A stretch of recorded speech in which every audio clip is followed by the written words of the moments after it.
Hi, y'all. I didn't even really get myself situated. I was sitting down in my chair, but I need to plug my phone up. I mean, I guess I could still sit there, but the seat's not too comfortable. And I don't mind sitting on my bed for the moment.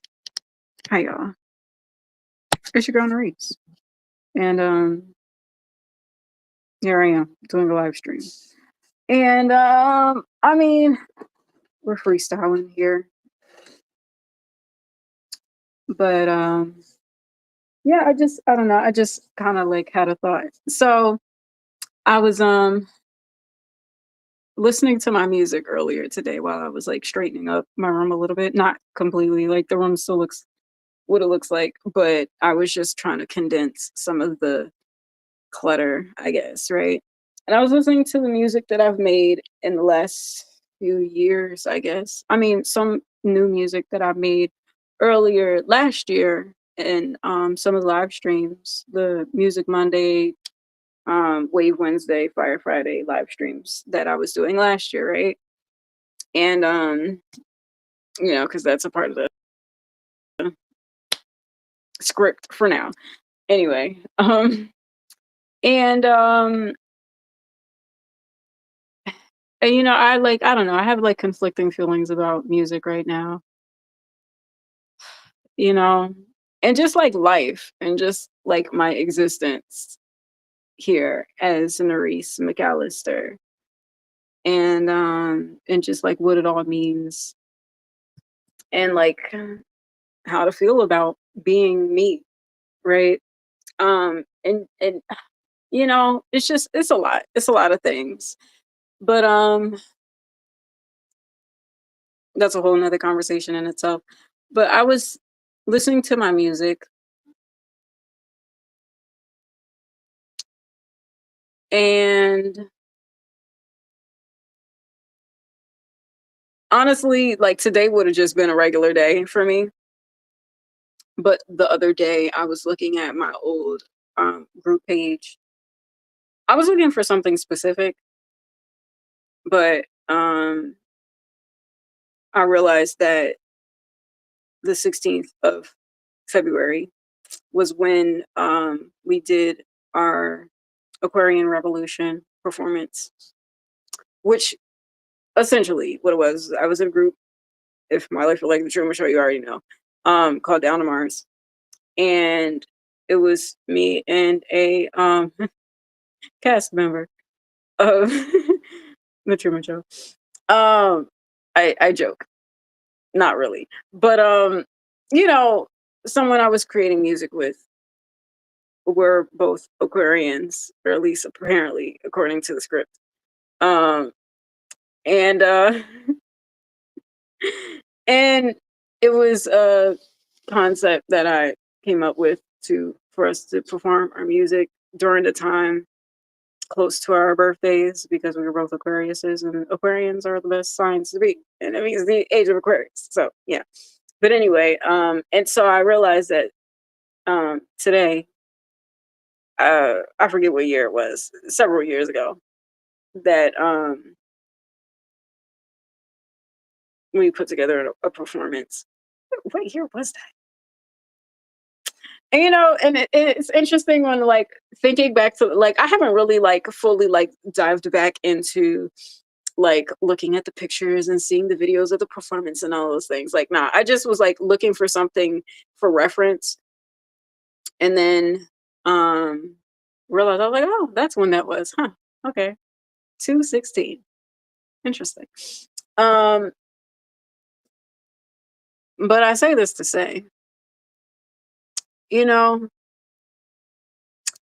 like I don't want to have to like. I guess this is what it feels like as I have like my bomber jacket on. I guess this is what Dame be feeling like when people be asking him like Jay-Z questions. And he's like, I'm tired of talking about that man. But it's a part of my story. It's a part of my life experiences. Like this is how people know my existence. So like and that's not to say that that's how I feel about my former bandmate. cast member. Um, you know, no hard feelings. But I mean, sometimes I feel like I don't be wanting to talk about it. You know what I mean? Cuz like it's like it was a moment in time when I was in college. And part of me feels like oh it was just like this like trivial creative moment that happened when I was in college. The band never took off and did anything because apparently it wasn't supposed to. Um but at the same time, like I do think back to like the creativity of it all. And I'm like, even it was like I feel like so much of my life was like written in stone before moments transpired. Like it doesn't change the vibe of it all in terms of like creativity. And what I mean by that, like I'm listening to my music and looking at like the song titles and stuff like that. And and I'm mind you, like binge watching shows from like 10 years ago. I'm just like, wow, it's crazy how life be lifing, you know? And like as an artist, as a creative, like it's frustrating sometimes when you want to create from a pure space, but you have all these things. Like naturally life is going to influence, you're going to be inspired by your environments, whether it's positive or negative. Like if you grew up in the hood, you might have went through some crazy experiences, but those experiences is what inspires the art, and then you could make something dope and beautiful out of that, and people could resonate with it. And it's like, you know what, even though this was tough times or beautiful times, there's beautiful, like the hood isn't always like doom and gloom. Like, like yeah, it's tough, but like there's beauty, there's swag, there's beautiful things that come out of the hood. So I don't want to just make it seem like the hood is all doom and gloom. But you get what I'm trying to say though. But you're able to take those things and transmute it into something beautiful when you create art, and art that can resonate with people, like music, like hip hop, like R&B. Specifically as a Black woman, I'm speaking and talking about Black music, even though all American music is Black music, but that's like another conversation for another time. But and I say that to say, like, I'm listening to these songs, and and there's a lot of, you know inspiration for the songs can pull from a lot of places, you know, known and unknown.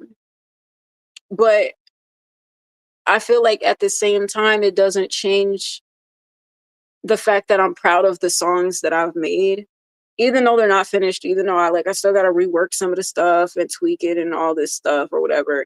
And of course, there's things that interfere with the creative process, and that's annoying.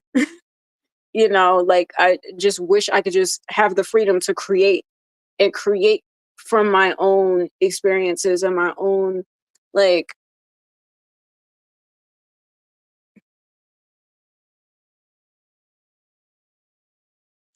just like my own.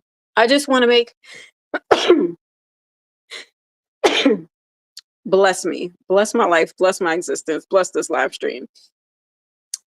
I just want to create from my own ideas and spirit and experiences without having to deal with people's opinions and like trying to pry into telling me, oh, maybe this should be like this. Maybe you want to repeat the track 4 times like this, you know? And and I get it with social media. People are gonna share their perspectives and their opinions or whatever. But you get what I'm saying without really saying all the things.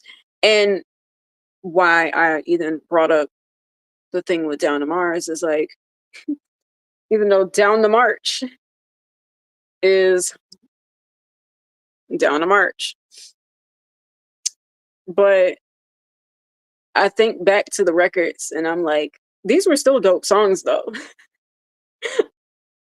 I mean, from my perspective, other people could think it's whack, or not, like, or it's like, okay, now there are some songs that I'm like, that could have stayed in the archives, but I like knowing what I know now, like I get there might be certain songs that weren't intended to be dope. They were just intended to be sounds, energy.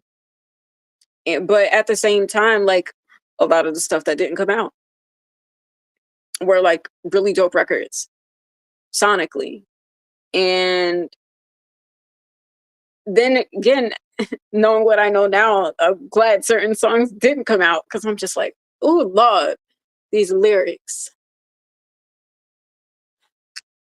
Not that the lyrics were bad or anything like that, but undeserving. Yeah.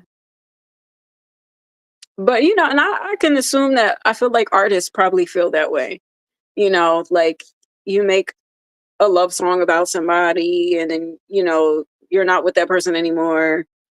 And then it's like, oh, you got this song. People love the song or they don't or whatever. Or it's a part of your discography. Like I'm sure that that might be how like Ariana Grande feels about Pete Davidson, the song. Because she's not with that man no more. I mean, maybe she might be cool with him. I don't know. But but you got a song that's named after somebody like that. You know what I mean? And I just say that because that's just a very specific example.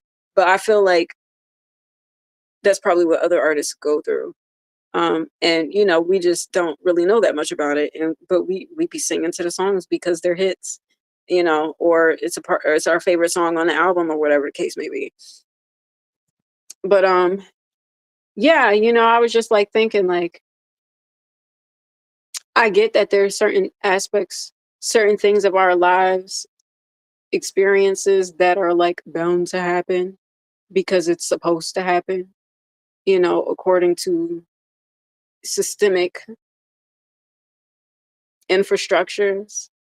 But even in the midst of that, like I feel like the art was still dope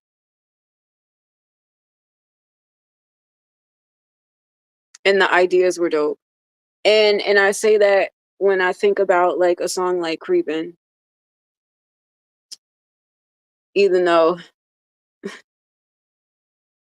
I don't know what was the inspiration of why she made the beat, but the beat was dope. And I was inspired to talk about my experience, like working retail and feeling like I was working really hard. I was working hella jobs and feeling unappreciated. And then not only that, but just in society too, you know? And it's interesting, like why the track was called Creeping, I don't know. But I was talking about, just trying to fit into society and working your job and it just not being enough, knowing that you're working hard and knowing that and I feel like that was kind of like um a theme in some of the songs, like even with Please. It was just like, being tired of the short end. Like I want to be the one winning. Like just that like underdog spirit. And and I feel like there was like dope stuff that came out of that. Whether that was supposed to happen or not, like it was still like dope. And I think like when I see the world, it feels copy and replicate and reference and pull this little nuanced detail from I don't know, small artists or specifically Down to Mars because I'm just going to say it, that's the facts, you know. I mean, even though it wasn't a mainstream success on the surface of things, whether it's a underground success, I don't know. But I do see things that I think are like an interesting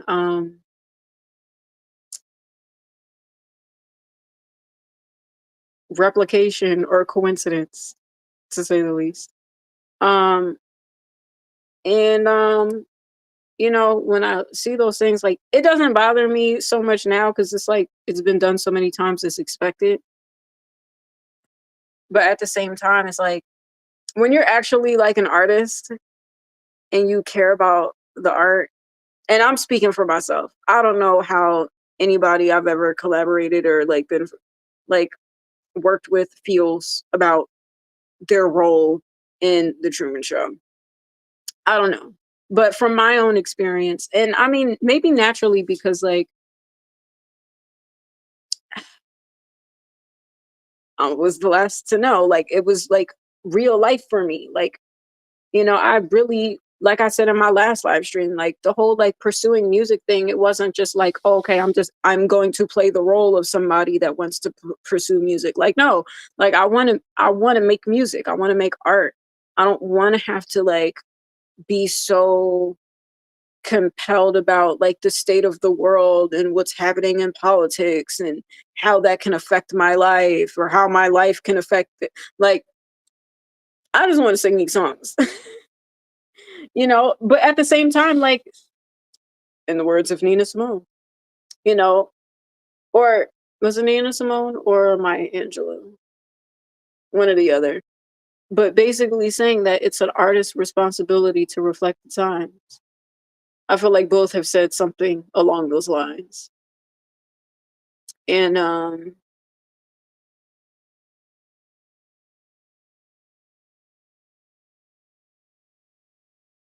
you know, so I guess to a degree, like it would be responsible for me to be aware of what's happening politically. And even without me being as involved in politics or as aware of what goes on in politics like I am now, like I still feel compelled to write about that in my music. Like with Creepin', the lyrics are when you try to get up, fit up, driving the 9 to 5s, trying to fit into society. When you try to get up, shucking and driving. Hold on, what's the words? Because I haven't thought about that song, and like I would have to sing it to remember it.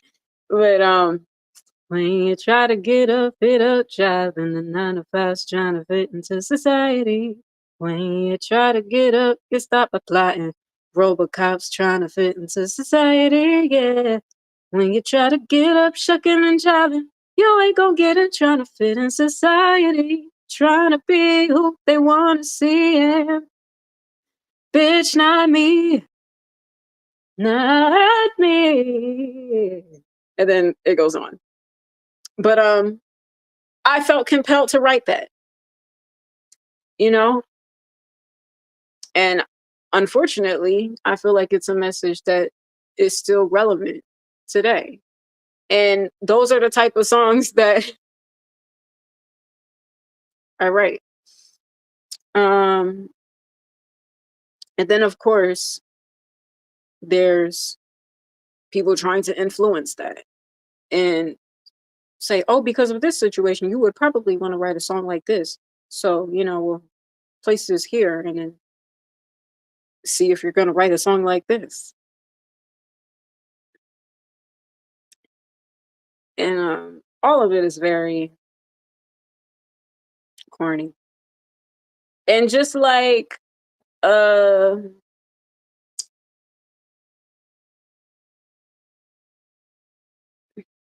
like just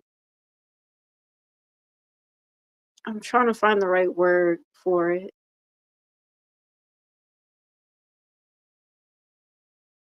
It diminishes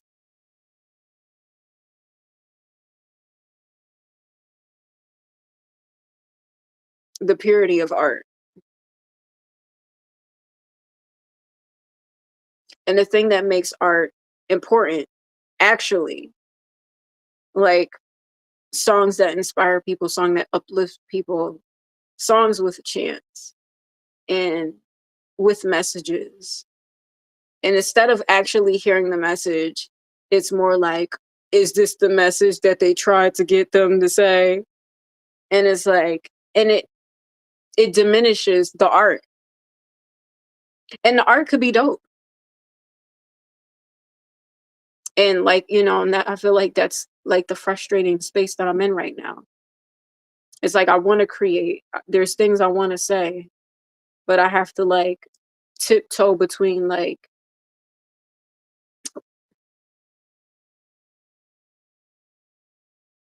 what's real and what's fake.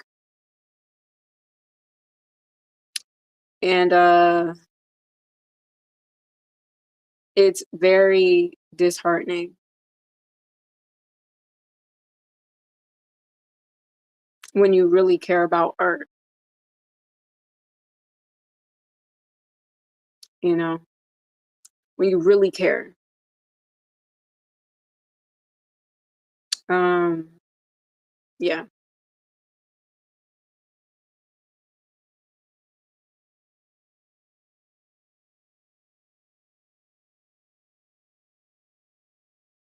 to say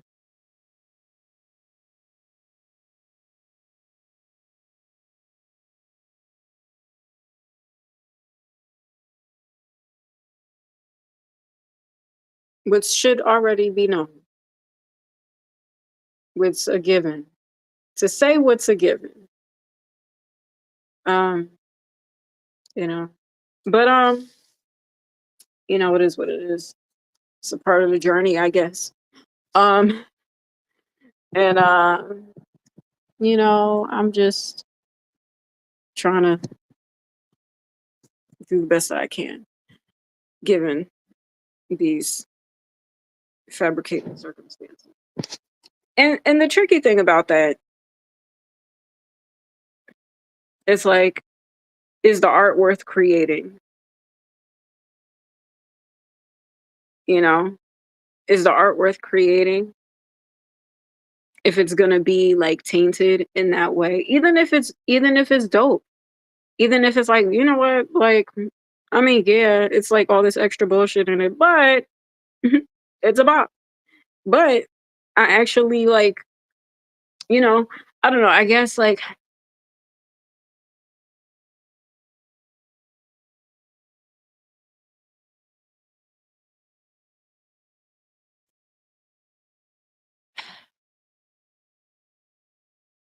I guess that's the curse.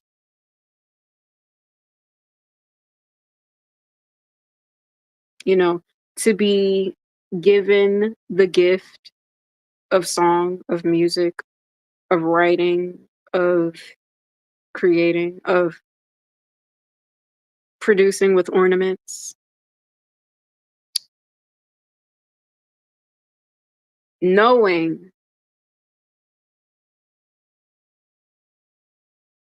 or maybe, well, depending on the perspective, but maybe being the person that's given this gift and not knowing that there's systems and structures in place to ensure that you can create and you can make, but you're not making for you, you're making for everyone else. Trim makes the world takes, I guess, type shit, which never sat well with me. Like, subconsciously, that shit never sat well with me. I was just like, something about that. Like, you know,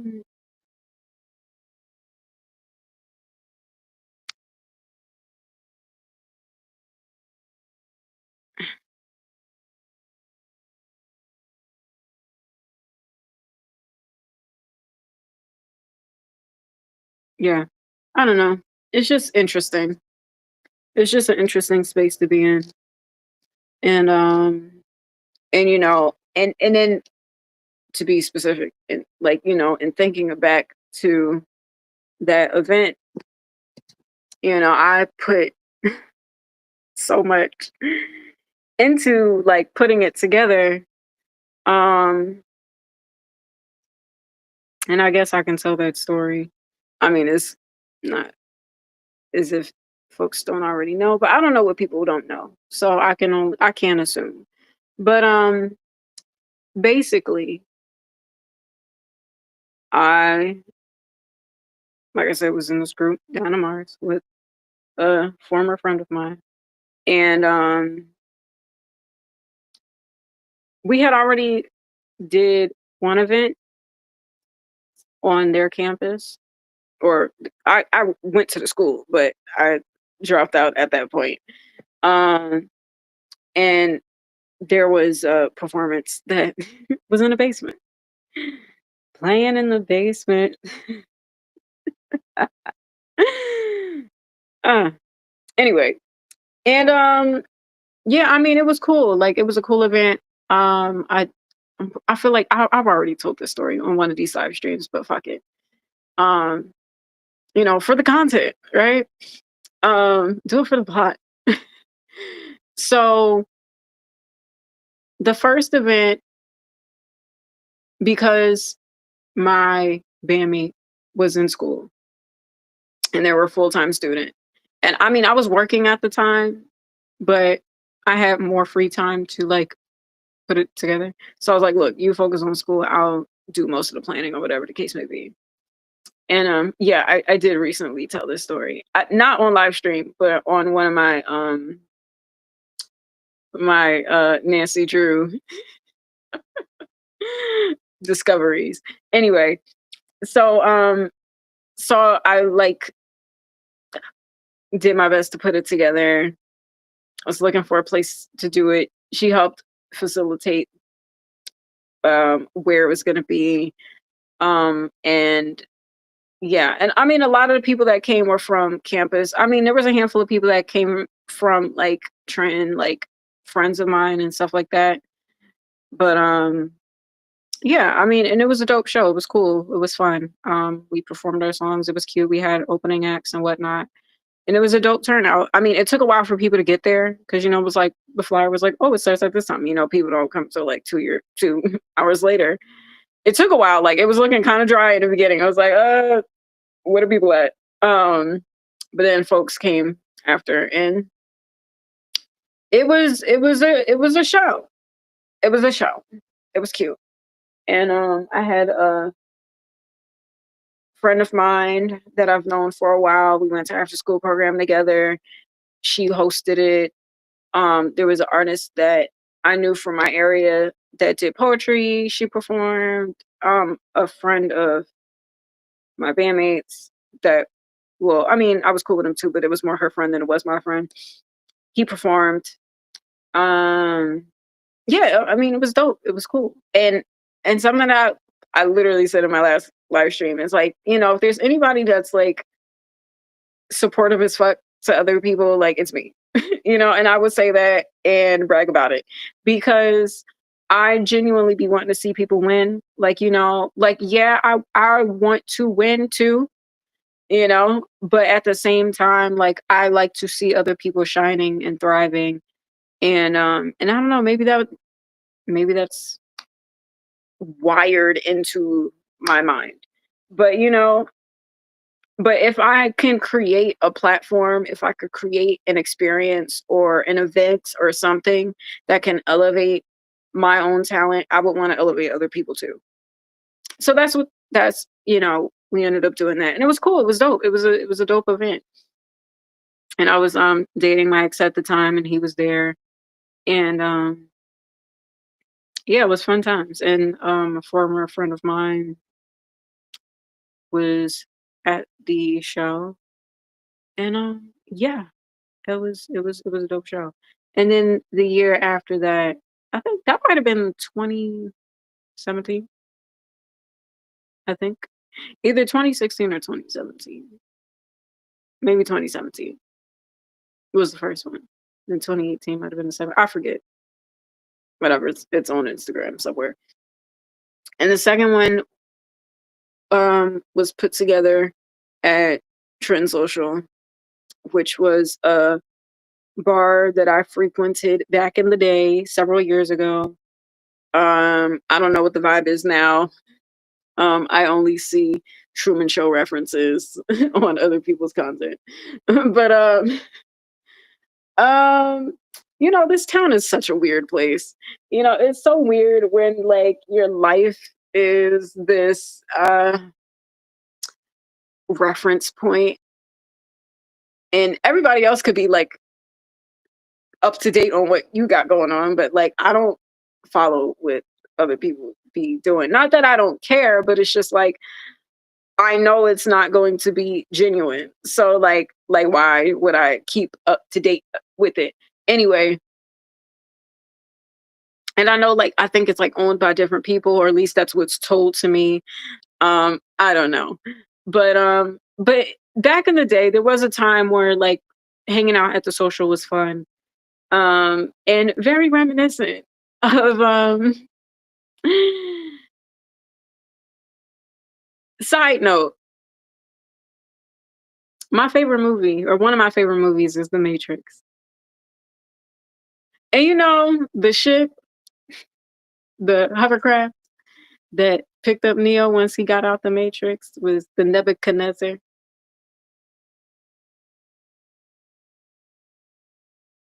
And you know what else is interesting? I know a lot of people don't really care for the fourth movie. I know I was just talking about the fourth movie in my last live stream. I know people don't really care about that one, but handsome Chad, funny, is the name of Trinity, Tiffany, Trinity's husband in the fourth movie. Hmm. Rest in peace, Mouse. Anyway, so at one point in time, going to the social was a fun time for me. And you know, I was young. It was like my early 20s. Oh my God, like I'm pushing 30. I'm gonna be 30 next year, y'all. Oh my gosh. Woo. Life. God bless. God bless. Anyway, early 20s, like I'm hitting the scene, like I'm out, you know, I got my own car at this point. Um, and I'm like going to karaoke, and and they have like open mics and stuff like that there. It was, I mean, it was a dope time.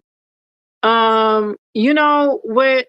It was kind of not exactly like this, but if y'all ever watched The Idol, you know, the show that everybody was shitting on. I actually didn't think it was that bad, me of all people. But I actually didn't think that it was as bad as people was making it seem.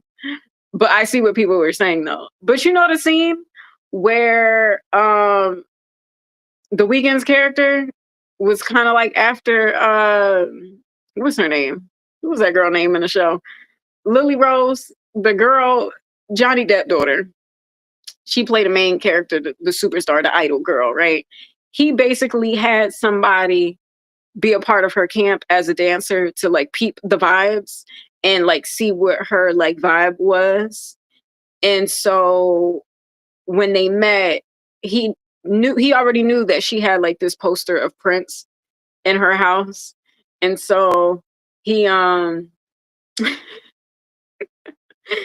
he when they were talking, he was like, "Yeah, man, I love Prince and this and that." And she's like, "Oh my God, I love Prince."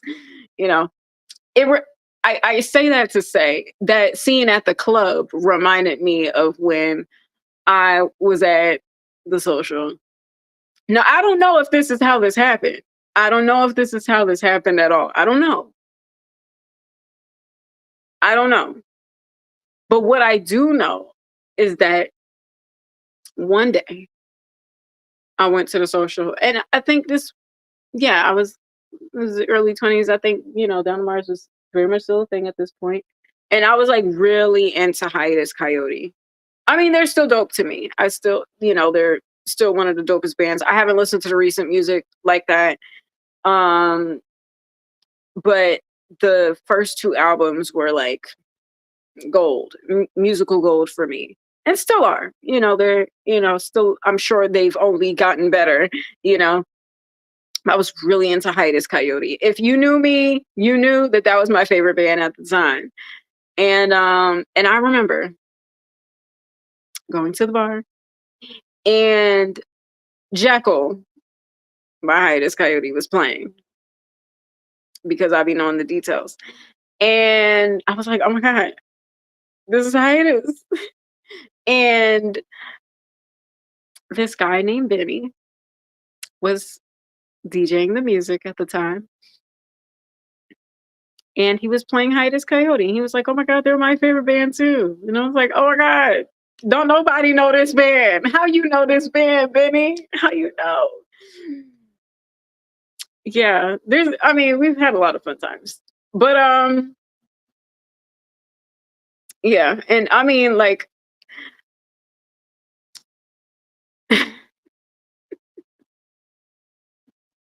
it's so funny because like I think back to this time where like, oh my god, I was so cringe back then. Young me. There was a moment where I had like this really like I was like I was doing the most as a fan. I was doing the most. I got this gift for Napalm. I don't know if she ever got it because I was such a fan. Like I meant well. I meant well, but I was doing a lot. And yeah.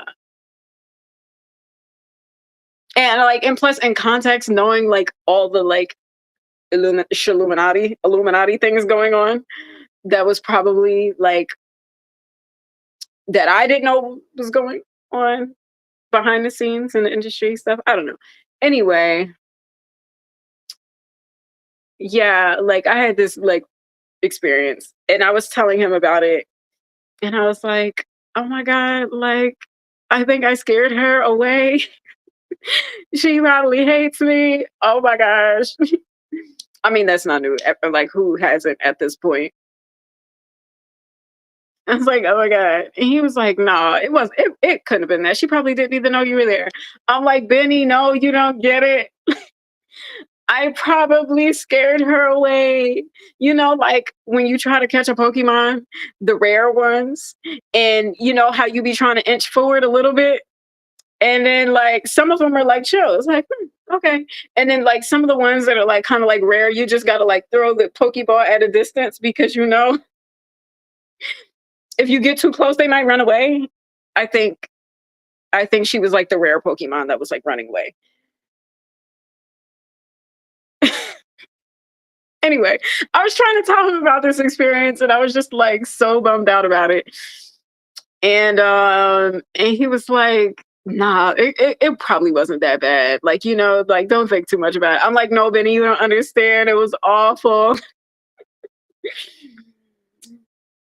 Ah, man, I mean, when and the thing is like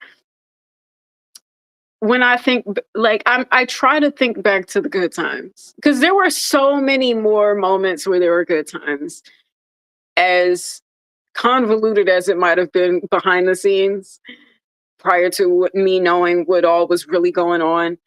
Like I did enjoy myself, and I would like to think that like even if like there's people in your life that are like playing narcissistic roles, like how they say like there's people who like you know or okay, maybe not so much of a like dark twisted example, but when like you're like first dating somebody and they say like when you're on your first date you're dating the representative versus the actual person once you get to know them. But like even if you're like showing up as your representative and playing this role to like win somebody over because you want them to see like you all dolled up with your makeup and like the best of you, and before you so you're not really showing your real true authentic self. I would like to think that even in the midst of the like fallacy in the facade that you're living in, like there is an aspect of people that like there had to at least been like some type of a genuine connection, you know? Like, and that's why like I get like so bummed out about some of the stuff in my life because I'm just like, okay, even if it was fake for you, like the interactions were real. Like we did in real life spend real time together, and even if there might have been like you, I don't know, saying shit that went over my head or whatever the case may be, there were moments where we like shared laughter and, you know, I don't know. Because then when I think about it, I feel like there were good times, but it might have been like surface level good times. Like there were like certain moments where it was like, okay, it could have been like a heart to heart to me, but it wasn't like they weren't being like super vulnerable and like crying to me or anything like that. When I think to like certain friendships or certain people, but like there were certain moments where I was just like, like even if you are faking, like there has to be an aspect of this that feels real to you, Like, how fake can it really be? Like, are you just so dissociated and this is really just like a role to play to a point where like even the real interactions mean nothing, you know? And and I say that and again, like I think back to that moment with Benny, like at the bar, and I'm just like, oh my gosh, I'm just like so embarrassed. And he's like trying to cheer me up. And even though I feel like there was so much going on, and plus like there's drinks and alcohol, and who knows how like authentic and real and those moments are, but like I still appreciated, even if the cheering up was fake, I still like appreciate the effort that and the interactions of like the times where we've laughed at each other and like joked and like poked fun at one another. And like it's like it's really tough. It's and I reference the Truman Show a lot, but I think to the Truman Show because I'm just like, yo, his mom, like, yo, his mom was playing a role, like the lady that raised him. That lady raised that man, was in his face all his life as a child, and you gaslighting him, and you really just played a role. Like, was there not any part of you that actually cared about that person? That's the shit that sounds crazy to me. And for me, like, I guess from in the outside looking in, like, okay, like I haven't really been like super close with my family lately. And I guess from the outside looking in, you could judge and be like, oh, but you don't even be around your own family or whatever. But it's like you don't understand the years that I went through trying to be around these people and trying to like get in their good graces and show up with and for holidays with gifts and presents and and just like contorting myself to try to fit in with these people and still feel like it's not enough,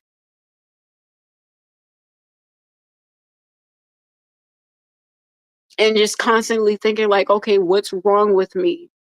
Like, okay, maybe I am this awful person that people try to make me out to be, and I'm trying so hard not to be. And at the same time, I don't know what's making me so awful and why like I'm struggling to fit in with people that I'm like I've known for so long.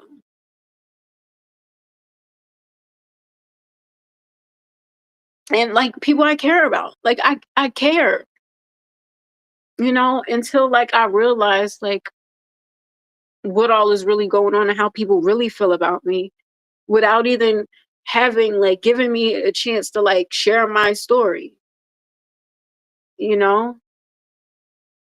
And it's just like it's such a weird space to be in. It's like so obscure, and it's like and it's irritating when people try to tell you how you're supposed to feel as if this is normal. Like this shit is not normal.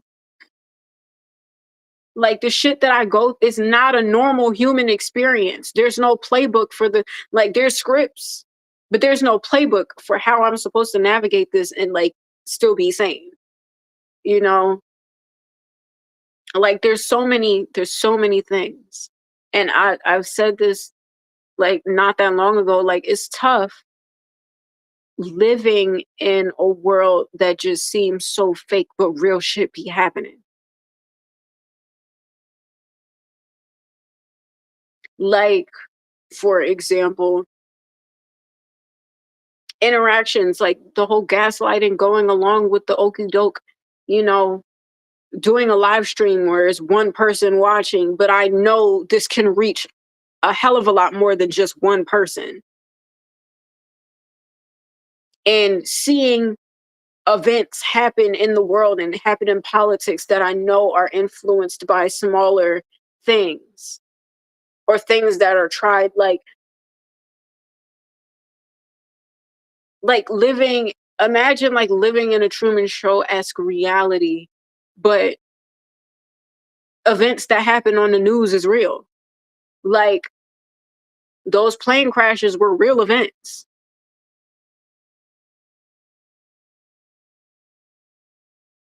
And we look on the news for clarity to understand what exactly is going on. Like, how did this be happening? And then you can look at history, and they say history repeats itself, and you see things documented in history that pinpoint exact time, places, and dates and numbers and stuff that we see unfolding today. And it's trippy. And I came on here to talk about music.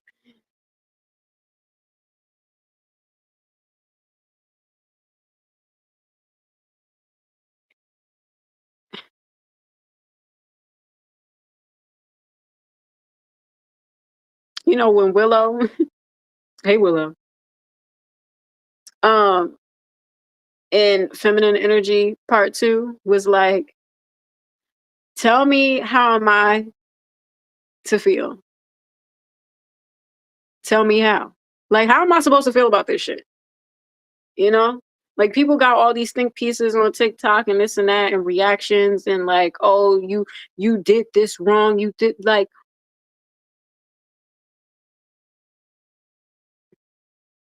you see what the guidance was or the lack thereof.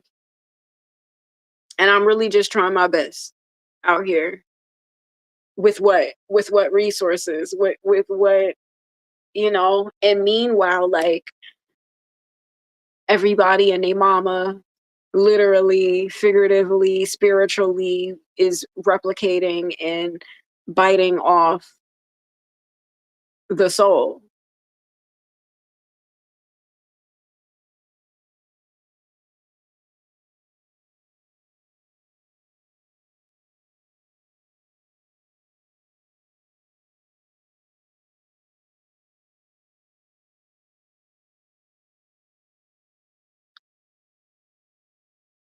I don't know. Yeah, it's just like it's crazy. This like whole thing. And like and I feel that like what I was saying before, just about like, like even like as fake as things can be, like there's still like real events that happen. And like these are still real circumstances that like took place, you know? And I have to question like how real was it for y'all? Because at this point, there's like it's funny.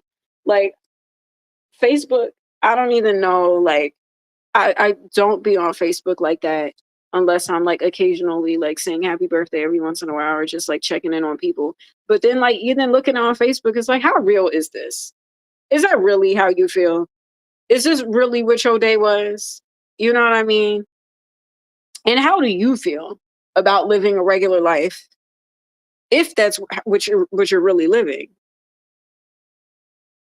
Because of course, people only show you the highlight reels, but you live in a regular life, but you are a reference in a Beyonce album.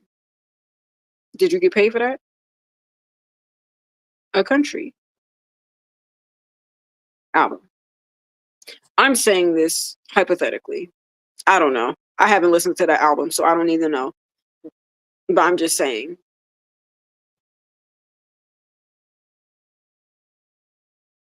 you know, like, like I don't know. It just feels so crazy to me.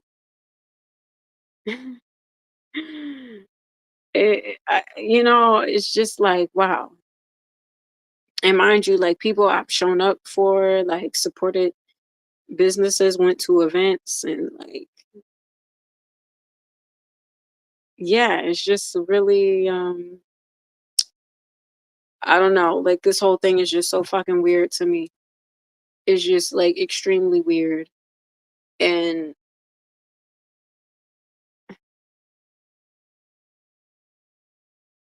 and it's just like it's just wild, like constantly going back in time and seeing what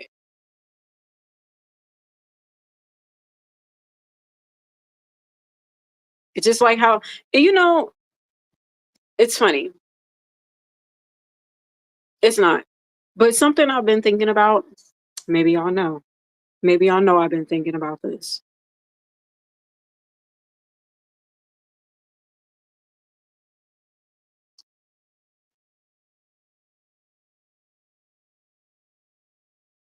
Imagine planning someone's life out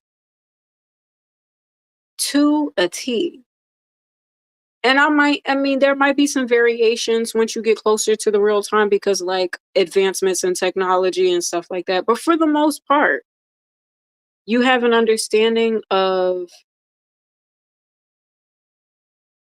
what their interests are, their weird quirks, what their vices are,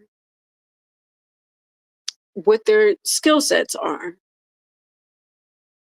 what school they go to, who all goes to the school, which schools they at, what college they go to, who they gonna meet in college.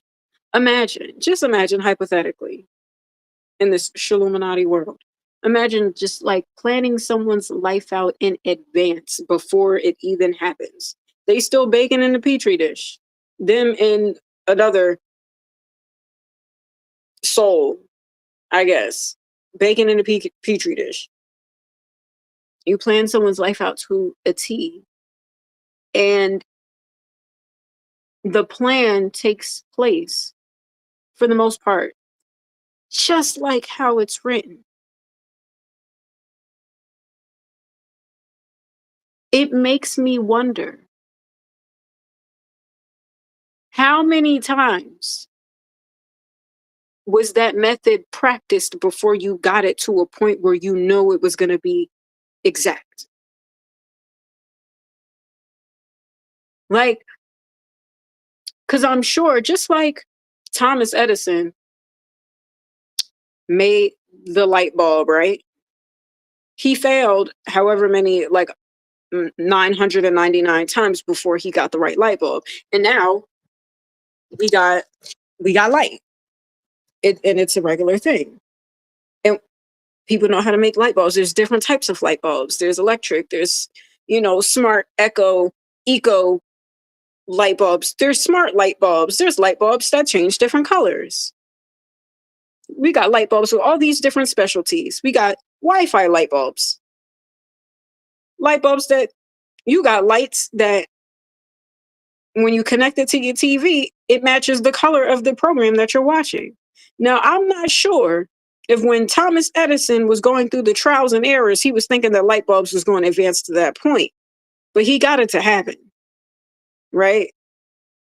To a point where light bulbs are so advanced, we got all types of fucking light bulbs, shapes, sizes. We got light bulbs that look like teardrops, light bulbs that look like regular light bulbs that are flat, light bulbs that are large, aesthetically pleasing light bulbs. Funny that I mentioned Benny because something that I really appreciated about his space is that he had these really cool light bulbs. And he was really adamant about his style and, investing in nicer quality pieces for the aesthetics. We got aesthetically pleasing light bulbs. But Thomas Edison had to fuck up hundreds of times before we got the right light bulb. So it makes me wonder if you have a scenario or a circumstance where you could plan out someone's life before they're even here, and you know it's going to happen like how you wrote it out to be. You know it. You know it's going to be a success because the light bulb is we have different variations of the light bulbs. We got this light bulb related to this light bulb and that and then, you know, these two light bulbs work off of this Wi-Fi system. This light bulb can't work off this Wi-Fi system. This light bulb could work at a distance. You can control this light bulb with the buttons on the phone. There's lights in cars. How many experimentations were done before we got to what we have today? That's what I want to know. Like, I mean, there's still questions about things that take place in this world in my own life that I have a lot of questions about in terms of like, all right, well, who's writing the script? Who wrote the first script? Who wrote the first draft?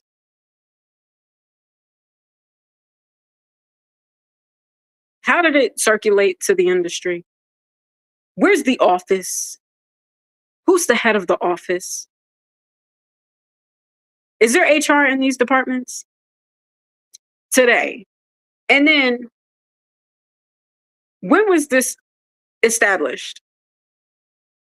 When was the starting point? When was the starting point of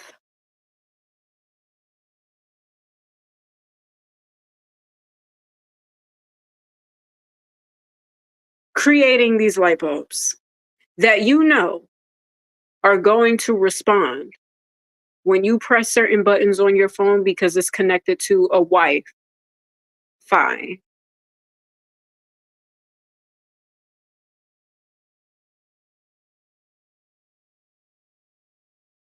And it'll change different colors and it'll coincide with the things that are happening on the TV if you connect it to the TV.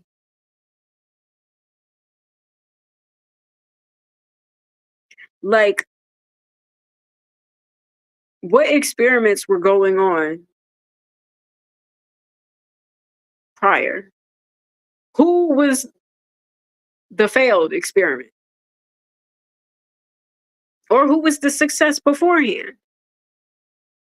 You know? Who was the industry guinea pig,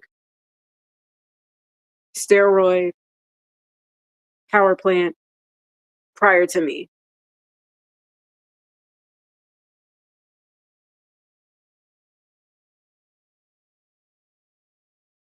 My day, my time, this generation. That's what I've been curious about.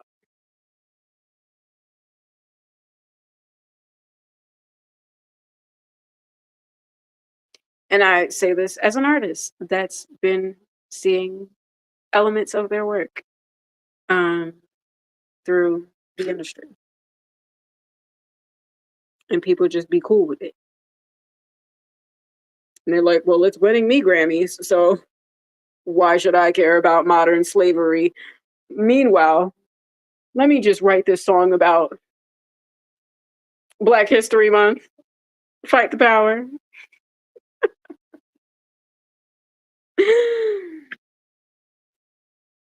Yeah. Okay. You know, advocating for Black people in the industry the whole time. But you know, when it comes to that, like modern day, energetic slavery, harvesting, vampirism, soul cooking thing that's like benefiting my career. mm, Now, why would I care? That's what y'all be sounding like to me. I mean, we could talk about the trivial things about like whether mics are on or not, like, which really isn't anything because like it doesn't fucking matter. It's not important, you know? Because I mean, like, let's face it, the only difference between me watching something and somebody else watching something is that y'all be watching, y'all like to watch people watch things for their reactions. when there's no like, okay, I'm putting my phone up to make reaction content. That's one thing. But that wasn't the case. You know, some people just like to be home watching things in the privacy of their own space. And sometimes you just be like, huh, what's going on here? And then all of a sudden, people are inspired to make content. And it's like, okay, valid. Okay, you can do that. But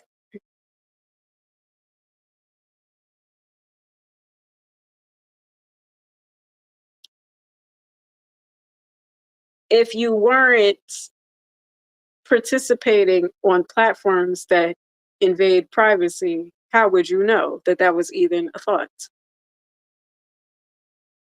And not just invading privacy, but like energetic harvesting,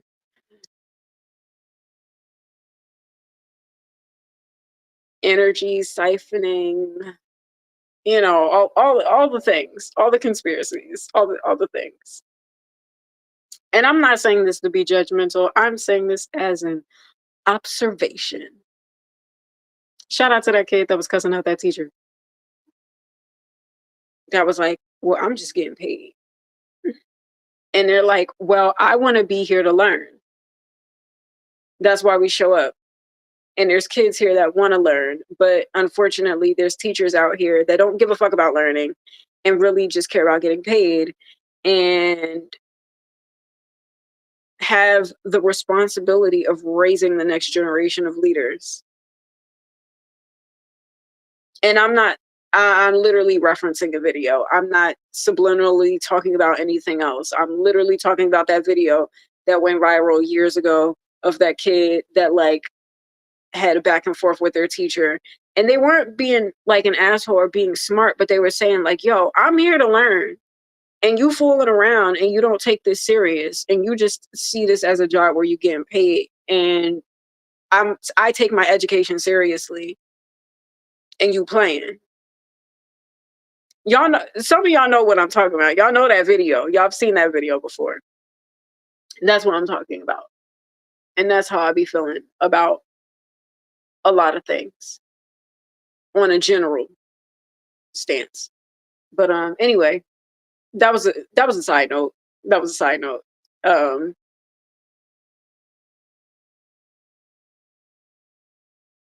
yeah, anyway, that was a side note that I really didn't care to like I mean I did. I y'all like I was going to address it at some point. But I've ignored it in real time. But I was just like taking a moment to really think about how I wanted to like say that. And I'm not like saying that to like look, I'm not beefing with nobody. If anybody's beefing with me, you beefing with yourself. Because I'm vegetarian and I eat meat every now and then. You know, because I'm just trying to survive out here. And I just be spectating and observing and, you know, chatting and chitting and chatting like anybody else. But because it's me, you know, it is what it is. But you know, can we get Wendy Williams back on? So, you know, we got somebody to actually like critique Hollywood. Because I mean, I give my perspectives and opinions, but like, who am I? Who am I? I'm just a girl from Jersey that's just out here trying to make songs, and every now and then, like, trying to use my energy and you know audacity to fight the unfair powers that be. But who am I? Who am I? The girl, them sugar. Quite literally, I guess, or not, or not. Cane sugar, brown sugar. I guess no.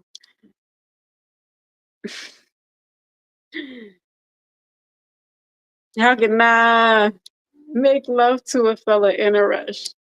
Pass me the keys to my truck. Who am I? The girl dim luck. I tell you, it's funny. You know what's interesting? You know what's interesting? So I was going through some old books, just cleaning and purging and cleaning, right? I was going through some books of mine, and I came across this Bible, the Bible. The book that uh,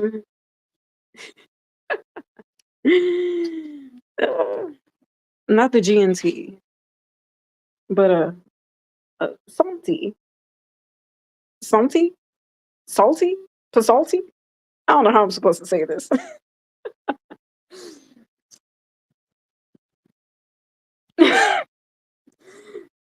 It's really cute because my name is on it. My name is on the book, right? I don't know where they got this book from. But look at this Bible, y'all. Look at this. And look, my name is right at the bottom. Do you see that? It might appear backwards to y'all because like I'm on the phone. But don't you see this? Look at this. My name is on the book.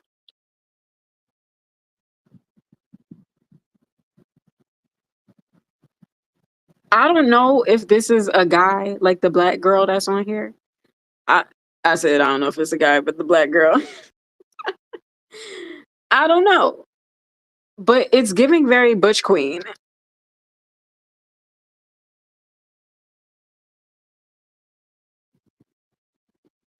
I don't know. I feel like this is someone's gay daughter. Oh, oh, oh.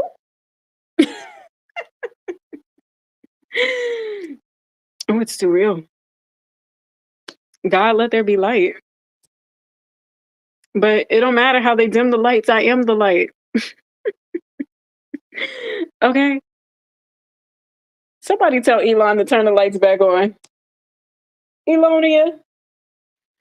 Child, they be mad at me. It's too real.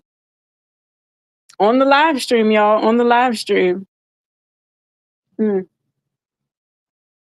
Is my furball over here? She is. But you know what? We have solutions for moments like this. Okay? Not I'm trying to turn my light down on my phone. Child. Because the lights was tweaking for a period of time. But look, when you stay ready, you ain't gotta get ready. All right, y'all. Well, y'all with me in this journey. Wait, yeah.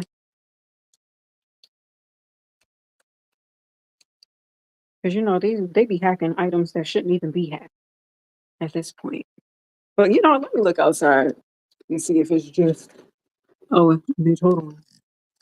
Oh, it's the whole block, y'all. Interesting. All right, well, Truman Town is out of lights for a period of time. Hey, Angie. You all right, honey? Well, we on live stream. Not them turning the lights off at the Bible. Lord, we rebuke all demons. Okay? In the name of Jesus, let there be light. Okay? You not the Matrix computer. Y'all see the shenanigans? Y'all. I stay ready for moments like this. I had my flashlight, and mind you, this flashlight was working. This flashlight was working, but it's okay because I already had a backup plan to the backup plan for that. Anyway, because you know what? In the words of Cat Williams, I had some candles I've been waiting to burn. Actually, that's really a good question because I know I have a handful of them. Yeah, sure do. Yeah. Mm-hmm. Hold up. Let me be specific. Okay. All right. Yeah, because when you stay ready, you ain't got to get ready. And when I tell you,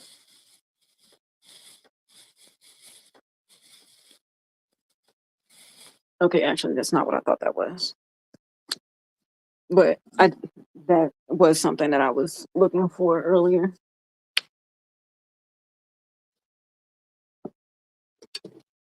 Turn off the lights and light a candle. And yep, oh yeah,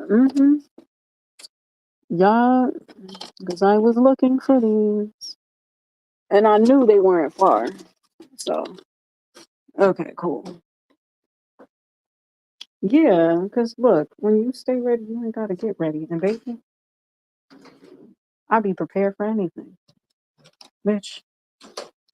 You know, it's funny because you know how they be having the TikTok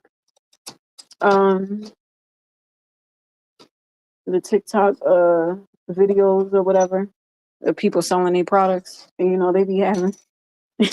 You would think it's about to be an apocalypse the way they be selling these products. They be having all the little gadgets and gears and stuff like that. And, you know, I'm not gonna lie, some of that stuff I'm like, you know, I might need some of that. I might, but you know, like TikTok be taking forever to send and order stuff, and not only that, oh Angie, girl, and you know, it's like it's a windstorm happening around here. It's a little windy. Um, but yeah. Anyway, you know how TikTok be having them little always selling this because you never know if you're gonna have to live out in the woods type shit. Like this is a water purifier, a water filter. This is a set up my house like the Navy type shit. I mean, look,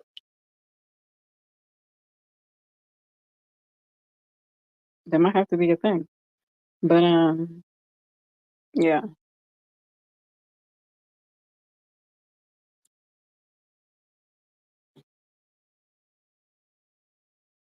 Oh yeah, and now the security system is beeping.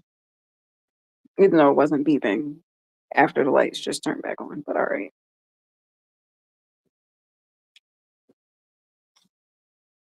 Yeah. But and I know that there's certain images I'm sure they want me to show y'all. But yeah, isn't that interesting?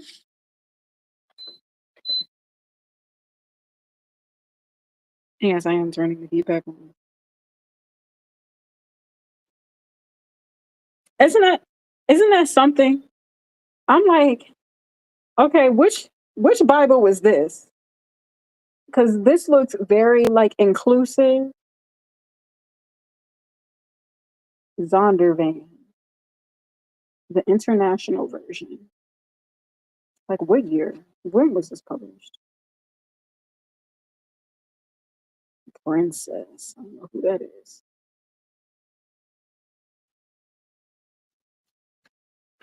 I'm like, see, I can't believe nothing because I was going right on something like all these books. All right, the copyright is from 1991. I mean, I don't know. That's the copyright. I don't know when they like. I don't know when they put my name on it though. Like my name is on the Bible. I think that's so cute. Excuse me. And it's a kid's Bible.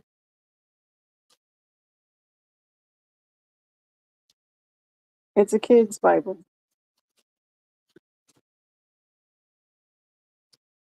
You know.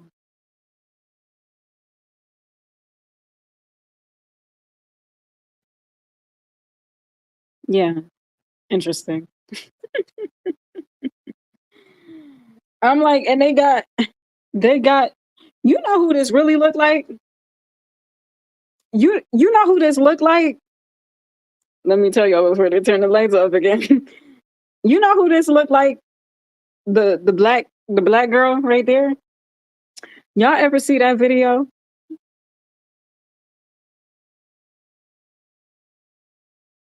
of the people in Checkers in Philly. And that lady walked up to the girl and was like, "Yeah, so you slipped this note to my man Antoine, and control your hormones."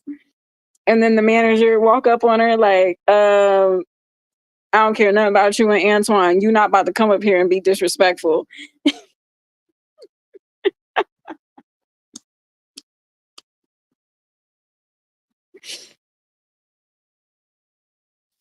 And she was like, "Oh, I thought this was the suburbs. Is this the hood?" She's like, "Yeah, this the hood." Mm-hmm. You're not checking. She was like, "Oh, but I came here to check her." She said, "You're not checking nothing over here." Is the reference coming full circle moment? Is this the full circle moment right now? Ah!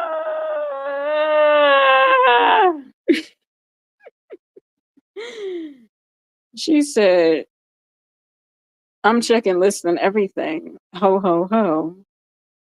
You're not checking nothing."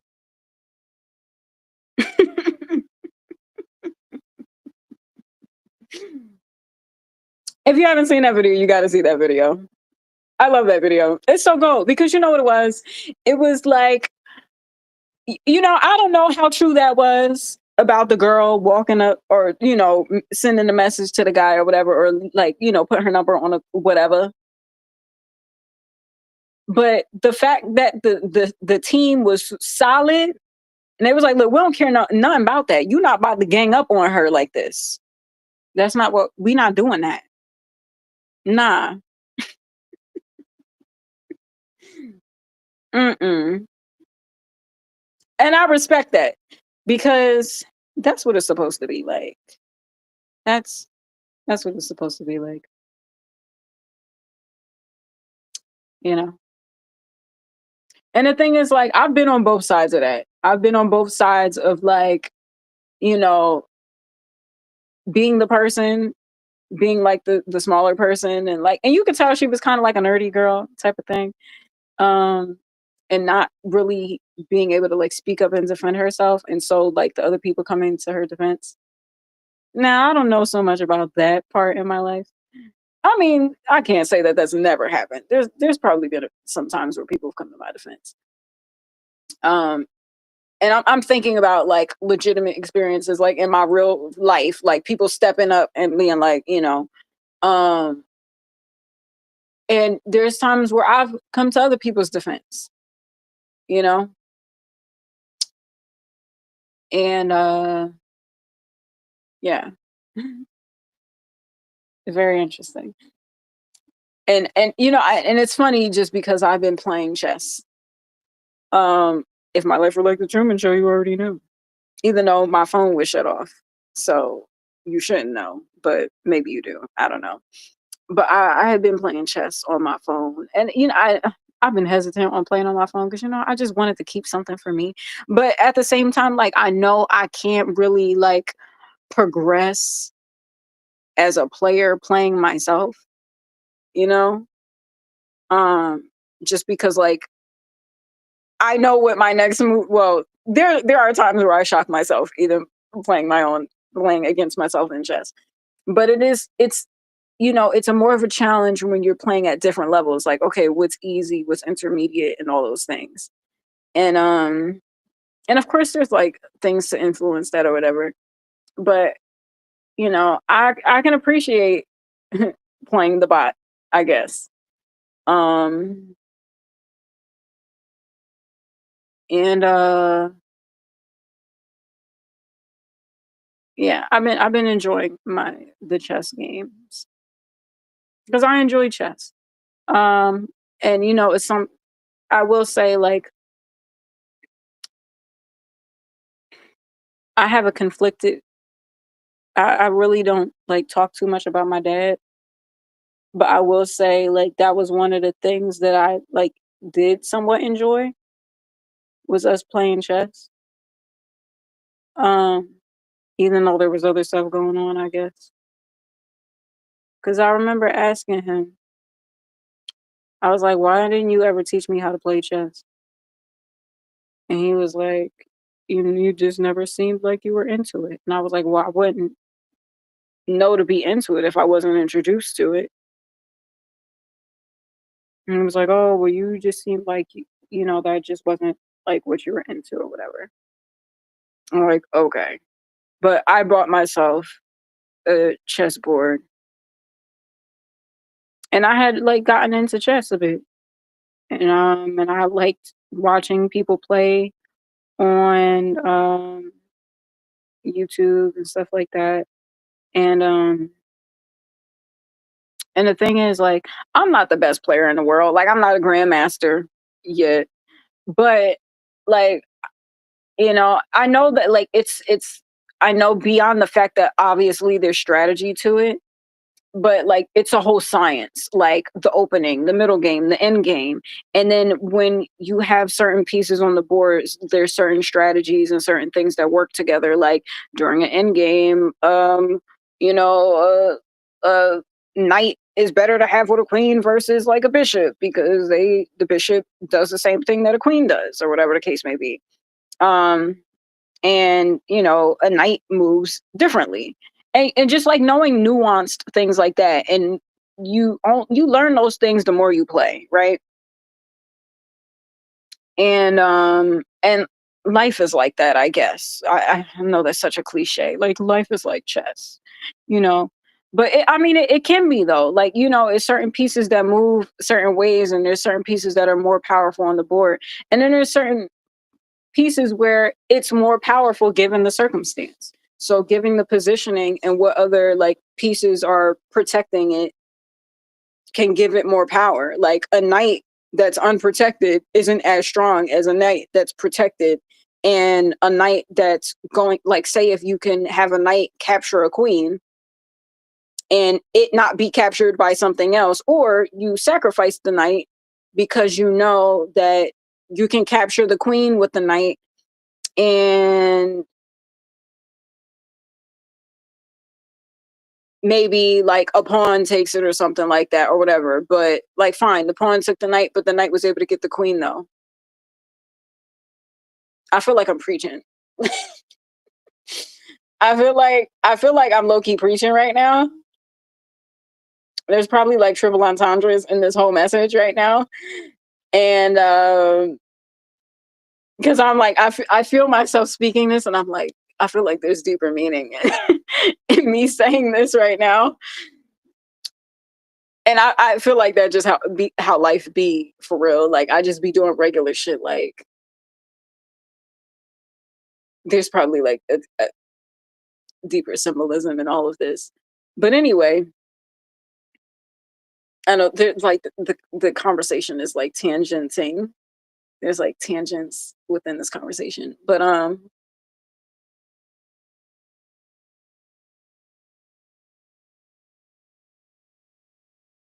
and not only that, but just like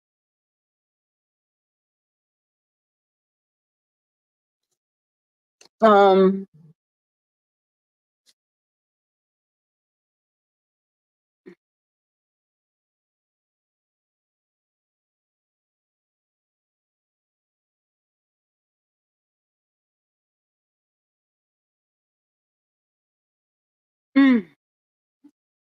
yeah, there's a lot going on. There's a lot going on in this world. Um and ultimately, like I would I'm not gonna bring this up because I'm not gonna, yeah, go there. Um not gonna go there. But I have been into chess though. And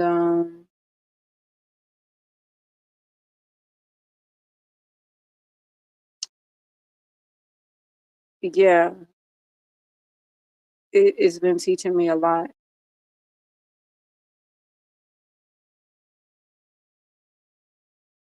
And especially in some instances where, you know,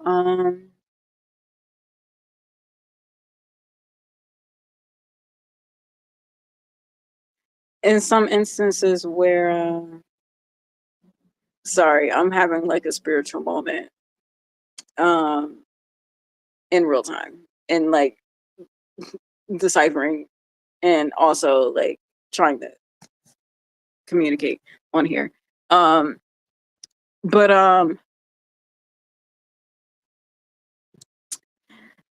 you know, there's times where like say you're like towards the end game, or maybe it's not the end game, maybe it's like the middle of the game. Middle game, right? And say you might not have as many pieces as the other people or the opposing side, right? And not only that, but you might not, or say they might have more, like stronger pieces too. Like say you might have like a lot of pawns and maybe like a few, like maybe like a rook or or bishop or something like that, and then they got their queen and they got more all their rooks and knights and stuff like or whatever, right? Because that's just kind of like how the game has been going for me lately, and on my like the bot that I've been playing, right? Because like there's been times where I'll like the opening is really strong for me and then I'm able to get a lot of pawns and even like a few pieces, but then like the middle game, like it'll be like they'll get some of my other pieces or it'll be vice versa. But anyway, I say this to say as a metaphor in life, there might be times in life where you might be up against pieces on the board that appear to be stronger than you, or you might be outnumbered, but that doesn't mean that's the end of the game. It doesn't mean that's the end. And it might seem like, damn, these pieces are more powerful. They could do more moves than me. Like the queen could go left, right, and diagonal. This bishop can only go diagonal. So you feel limited in the moves that you can make. Or because, like, say with the pawn, you can't jump across the board. You can only move one step at a time. And the steps that you can take, it takes more time and more energy to get across the board. But if you play your cards right, even though it's a different kind of game, but you get what I'm saying. If you play your cards right, you can still promote your pawn to a queen or whatever piece that you want. It doesn't have to be a queen. And there can be times where you can have multiple queens promoted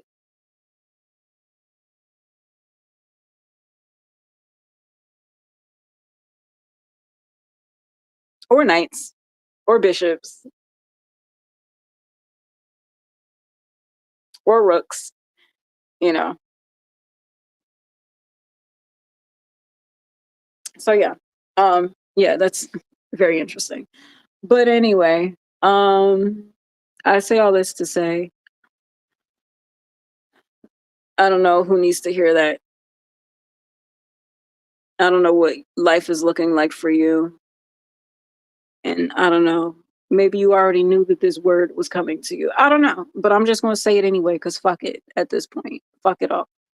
Um, we here with it. And you know, I'm just gonna say the things. And maybe it's something that someone needs to hear. Like regardless of what the board is looking like, you know, you can still promote to a queen. And and if we want to quote one of my songs, when you own the board, well, really not just quoting me, it's something that Byron Allen said, actually. And it's something that's stayed with me for a while. Um, you know, the interview that he did with Breakfast Club, which I might have to revisit. Because every time I watch it, I see something new, and I was like,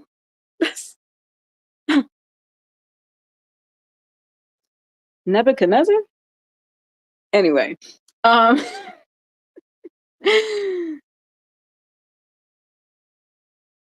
he says,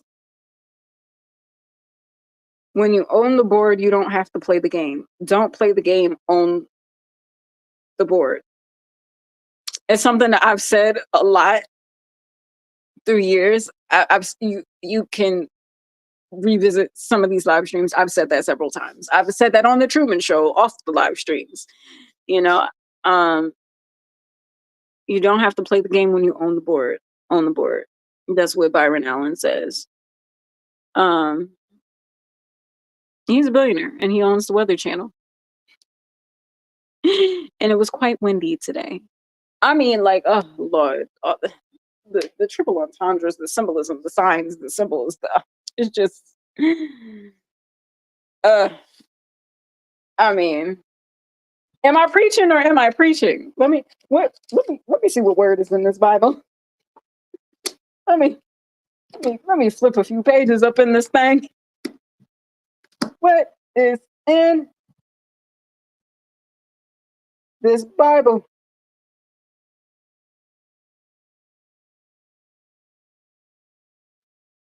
Huh, interesting. You know,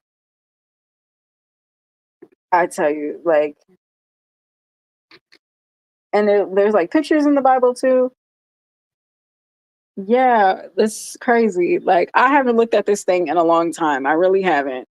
And like seeing it now, it's like, wow, wow, wow. And yeah, I mean, like this life thing, I tell you, is just like so fucking trippy.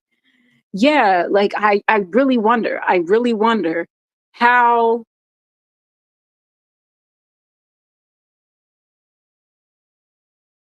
long and how many people were the failed attempts before we got to this point where we got Bibles with my name on it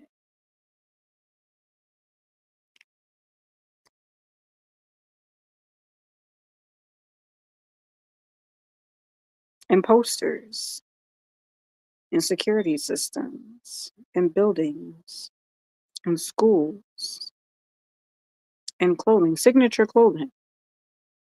Be sure to wear this jacket. Is this jacket? Now that makes me wonder, like, did you get the jacket because that's really the jacket you was feeling, or did you get the jacket because that was what you were supposed to get, or did you get the jacket because you were influenced to wear the jacket? Were you in a petri dish too? I wonder. These are the things that I wonder. I need answers. I have questions and I need answers, and I need direct answers, not no coded answers. I need spell the shit out. Okay, I need to know. I feel like at the very least, for all the things, I need to fucking know. I need some answers. I need solutions and answers with clarity. I need it spelled the fuck out, like A to Z, and other letters that probably aren't in the alphabet because they're in another language. I need to know those letters too. I need the hieroglyphics. I need it all. I need to know what's going on in this world because it's a lot that be happening on this planet, and we be arguing about shit that don't matter. Like, I get it, you know, and I be here for the tea too. I be here for the tea, you know, the microphone teas of it all. But there's more important shit to be talking about. Okay, like we can get back to that. We can get back to that. But can we pick up the Bible and talk about this? Can we talk about this? Can we talk about that? Then we can get back to the other shit. Okay. But I have more important, more pressing issues and circumstances to discuss. And I need answers now. Elonia, I need answers. I need answers. And why wasn't you at the hearing?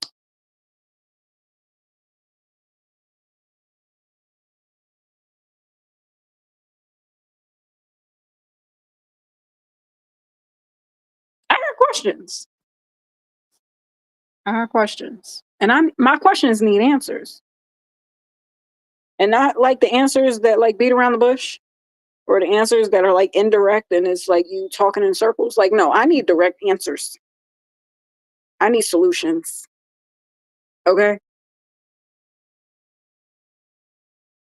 And you know what? And like I said in my last live stream, I said this the other day. uh, as it pertains to like the events of the world, I don't think it mattered who was in office. I don't think it mattered. I mean, yes, to some degree, like they do have some type of power and they can influence things or whatever. But I feel like there's just certain events and occurrences that are set to take place. Because if you really think about it, like if you really think that the government, let's take it there. If you really think that the government is like the end all be all when it comes to power, it don't make sense because like, all right, presidents are only in power for 4 years at a time. Now I know it's different when it comes to the Senate and Congress and all those things, but 4 to 8 years if you get reelected the second time. Or in this case, 4 years, you get a 4 year break and then you get another 4 years. But it's like, okay, okay, so if you really think about it, you had Obama's presidency. Like let's take it from 2003. Because I was just watching Head of State with Chris Rock. And mind you, I seen that movie a long time ago, years ago, and I remember that movie being really funny. Watching it now,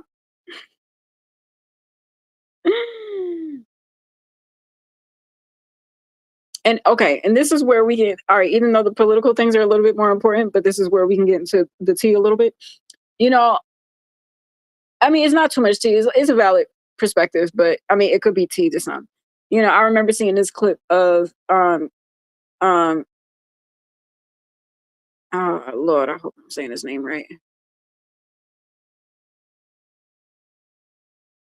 Aries Spears, the comedian.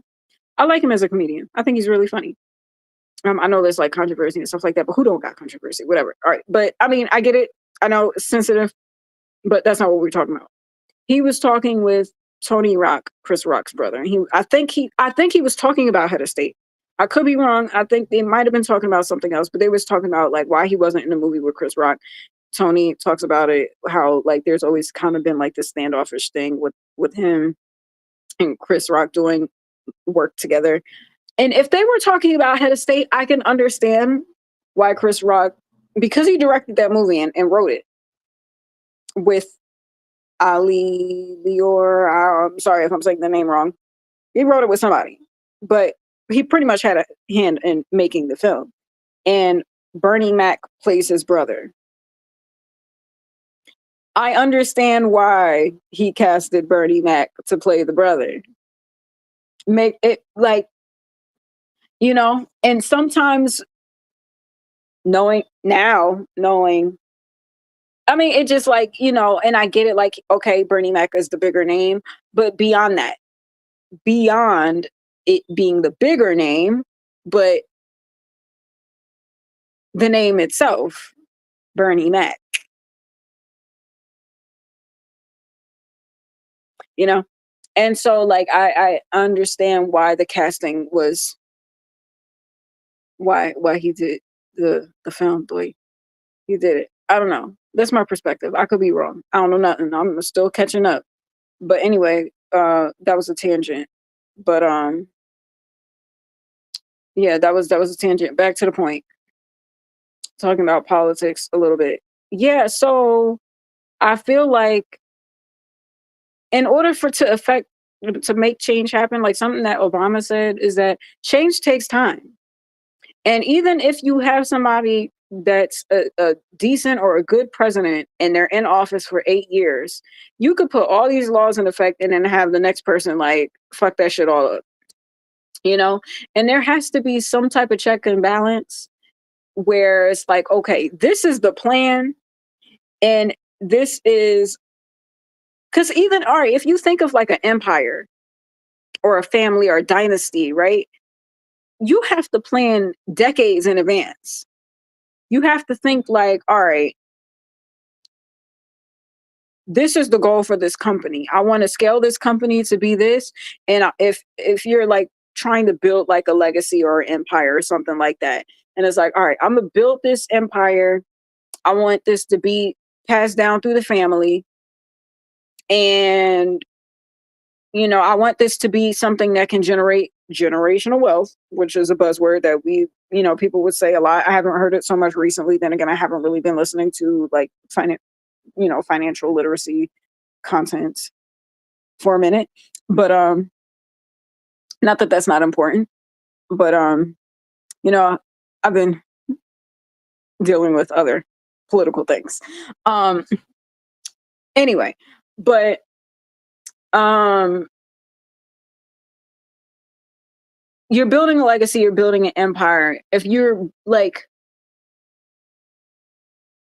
it's going to take time, and there should be something that's beyond like a 5, a 10 year, a 20 year, 50 year plan. And if you're planning for a country, 8 years ain't going to cut it. So I wouldn't be surprised if there's some other things happening that you know regardless of whoever's in office, certain things is just going to have to happen in order to push certain plans that's 50 years, 30 years out. But I don't know. These are my observations. I'm speculating. I don't know nothing about nothing. I'm trying to figure out what y'all know. But yeah, and I feel like that could be a thing. Um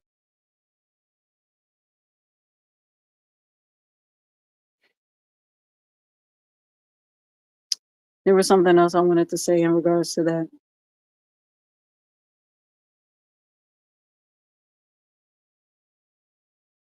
It makes me think of Secession. I haven't finished watching that show. I started watching it, then I don't know, I just kind of like fell off with it.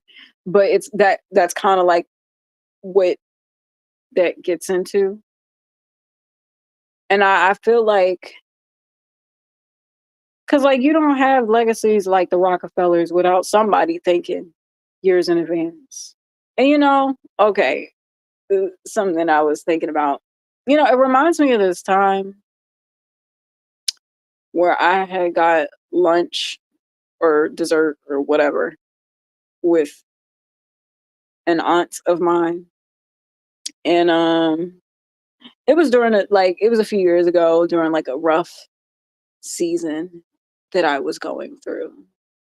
And she was there for support, I guess. And so we were having a conversation. And so she asked me like, what's my 5-year plan? And I had one. I just didn't really get into like the details right then and there. But I don't really think it mattered, because I feel like my 5-year plan versus the 5-year plan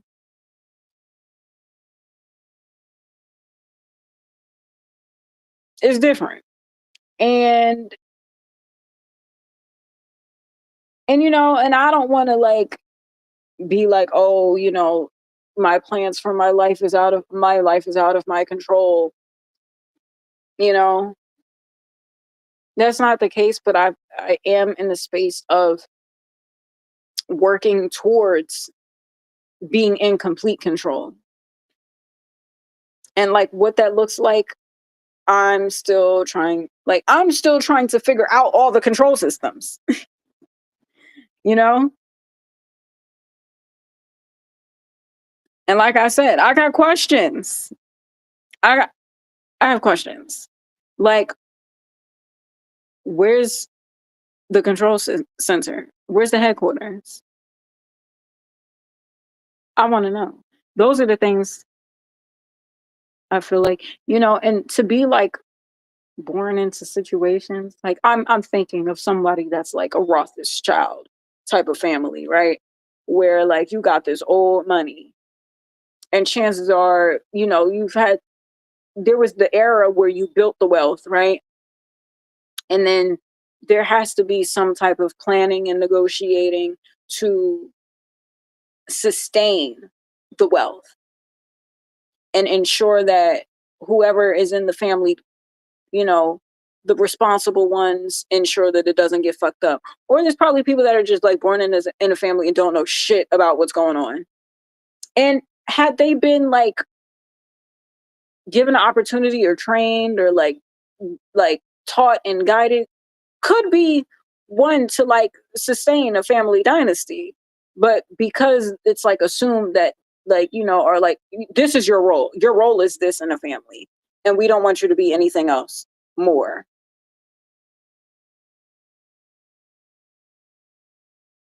Even though they know that they can do more, you know? And then you have some people that like branch off and like, you know, don't associate with the family. And it's like, you know, I'm not, you know, and not that that's my situation. I'm just a regular girl from Jersey that likes to sing songs. And, you know, but I was thinking about that. I was thinking about like, you know, because I watched those videos of you know, people's documentaries and breakdowns of like the Rockefellers and, you know, Henry Ford and the dynasty that he's built with his family and how the companies have stayed and the like the CEOs have been people in the family. And like who else? Um, you know, like the Rothschilds. Um there's another like Carr family dynasty type of situation that's like that. But you know what I mean? And I feel like it's tough when it's like you don't know what you don't know. And when you're trying to like build something. Funny enough, it reminds me of this video that I saw online of this girl um during the California fires. Damn, I forget the name of her shop, but she has a pizza shop. And she comes from a family that makes pizzas. Like, you know, like she's grown up with her like at a pizza shop because her family is known for making pizzas. But for whatever reason, you know, they didn't really like give her much responsibility or something along those lines. Forgive me if I'm not saying it correct. But she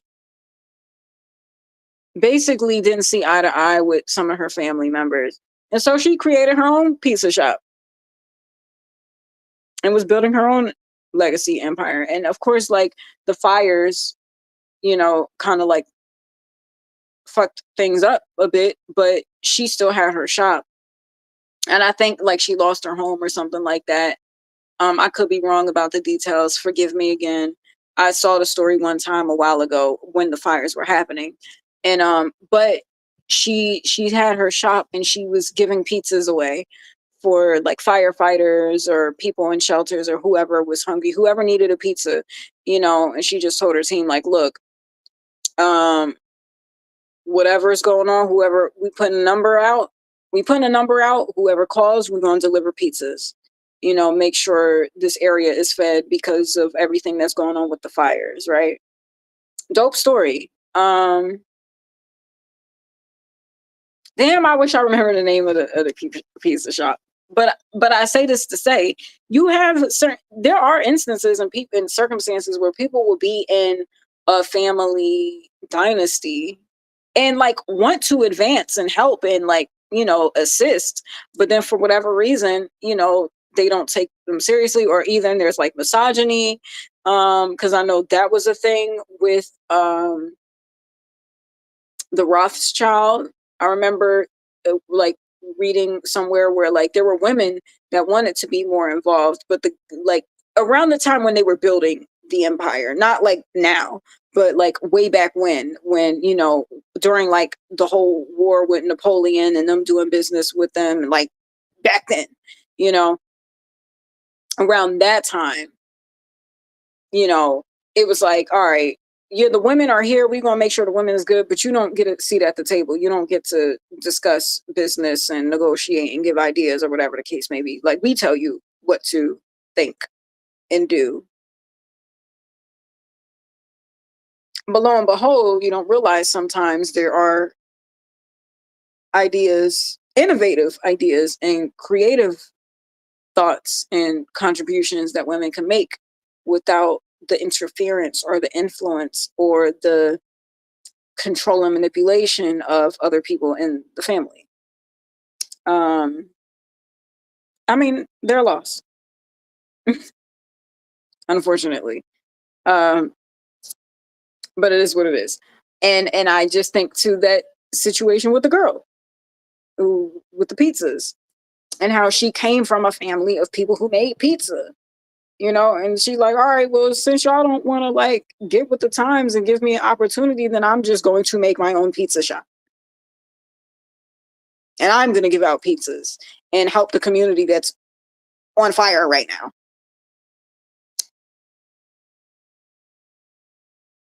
I'm purely talking about giving away pizzas for people that survived the fire.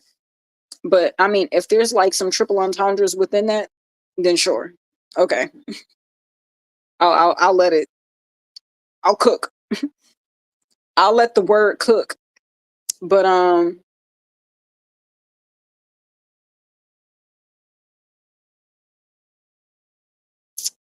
yeah.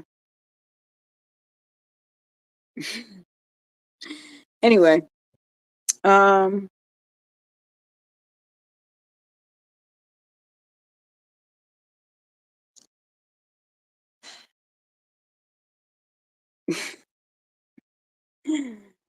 yeah, this is also crazy. Anyway, I mean, I feel like I've said all the things. I've said all the things that I would have wanted to say, and I feel like I stayed on topic. So yeah, there's that. Anyway, I'm gonna conclude this live stream. Thank you all for being a part of this. I hope you enjoyed. I hope you were entertained. This is all for entertainment purposes. Allegedly, don't come for me. You don't want that smoke. I don't want the smoke. Nobody wants to smoke unless it's incense and we're cleansing the frequencies. So yeah. But it's your girl Narisse. I hope you were entertained. Like I said, you know, I'm just out here trying to save Earth and trying to I don't need to save this fucking country. Somebody save me. Okay? Save me. Somebody save me. But you know, in the words of the Cheetah Girls, I don't want to be like Cinderella, sitting in the back of the steel cellar, waiting for somebody to come and set me free.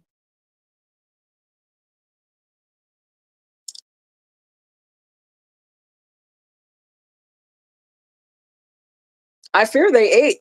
I mean, we know they ate in real time when that came out, but now that I'm in a dark, cold, dusty cellar, waiting for somebody to come and sit.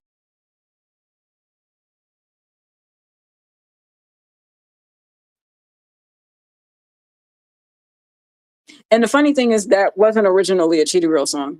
There was another group whose song that belonged to, and they did a cover. I forget the name of the group. Um, it's actually a cover, which is interesting. Yeah, dark, cold, dusty cellar.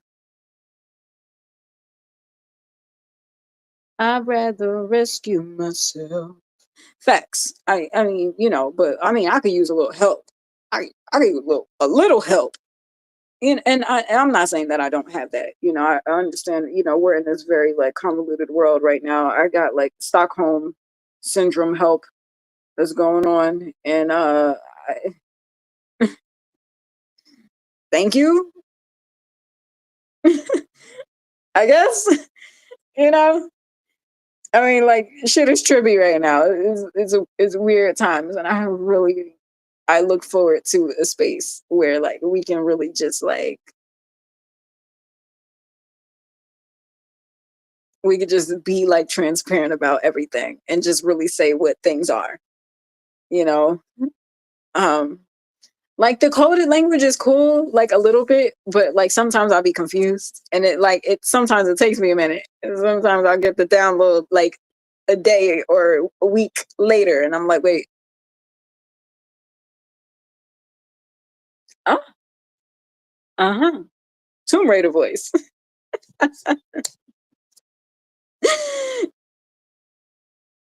And that could be loaded too. That could be no in the best way, in the best way. Um, that's funny. And mind you, some of y'all be coming on here on your content with scripts. And every now and then, like I will have like some bullet points in terms of like what I want to say and points that I want to make sure I get across.